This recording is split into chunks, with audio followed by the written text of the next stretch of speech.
बहुत पुराने समय की बात है। एक गांव में एक भला इंसान रहता था। उसका नाम गंगाराम था। वह जरूरतमंदों की हमेशा मदद किया करता था। एक दिन अचानक गंगाराम का किसी कारणवश देहांत हो गया। गंगाराम के अर्थी को उसके परिवार के लोग शमशान लेकर जा रहे थे। तभी अचानक एक मोटे ताजे सेठ ने उस अर्थी का एक पैर पकड़ लिया और बोला कि मरने वाले इस गंगाराम से मैं 2 लाख रुपये कर्जा मांगता हूँ, इसलिए पहले मुझे मेरे पैसे दे दो, तभी मैं इसकी अर्थी को शमशान ले जाने दूंगा। अब तमाम लोग यह तमाशा देख रहे थे। तभी उनके तीनों बेटों ने कहा कि हम तुम्हारा कर्जा नहीं देंगे, पिताजी का कर्जा पिताजी जाने। और वैसे भी अब पिताजी तो इस दुनिया में नहीं रहे। अगर तुम्हें इनकी अर्थी ले जानी हो तो लेकर जाओ। ये सुनकर पूरा गांव गंगाराम के तीनों बेटों पर थू थू कर रहा था। अब गंगाराम के तीनों बेटे उस कर्जे को देने से पीछे हट गए। तभी गंगाराम के भाइयों ने भी कह दिया कि जब बेटे कर्जा नहीं दे सकते तो हम क्यों दें, किसी का कर्जा हम क्यों भरें। अब गंगाराम की अर्थी को वहां रुके हुए बहुत देर हो गई थी। तभी ये बात गंगाराम की इकलौती बेटी तक पहुंच गई, तो वे भागी भागी अपने पिताजी की अर्थी तक पहुंची। तभी उसने देखा कि उसके पिता की अर्थी का एक पांव किसी बड़े सेठ ने पकड़ रखा है।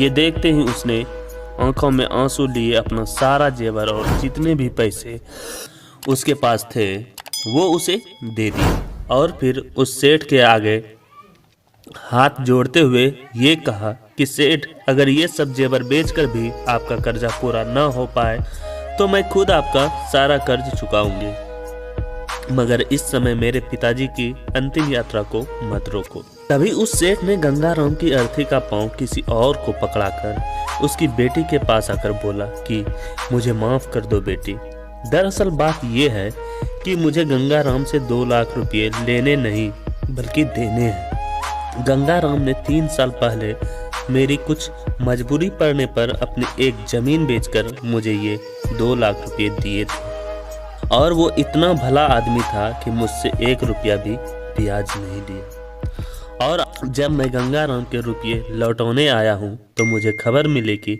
उनका देहांत हो गया। इसलिए मैं बड़ी सोच में पड़ गया था कि अब ये रुपये मैं किसको दूं। इसलिए मैंने ये खेल खेला ताकि गंगाराम के ये 2 लाख रुपये घर के एक ऐसे सदस्य के पास जाए जो वाकई में उनको प्यार और उनकी इज्जत करता हो। और बेटी, आज तुमने ये भी साबित कर दिया कि अपने माँ बाप को एक बेटे से ज़्यादा एक बेटी ही प्यार करती है। इसलिए ये 2 लाख रुपये मैं तुम्हें सौंपता हूँ। काश तुम जैसी बेटी हर घर में हो जो अपने पिता की इतनी इज्जत करती है। ये सब देखकर गंगाराम के बेटे और भाई का सिर शर्म से नीचे झुक गया। वाकई में दोस्तों, ये बात तो एकदम सत्य है कि एक माता पिता को बेटे से ज़्यादा बेटी ही प्यार करती है और उनकी इज्जत करती है। धन्यवाद। मेरी कहानी यहीं ख़त्म होती है। आप हमें कमेंट करके बताएं कि आपको ये कहानी कैसी लगी।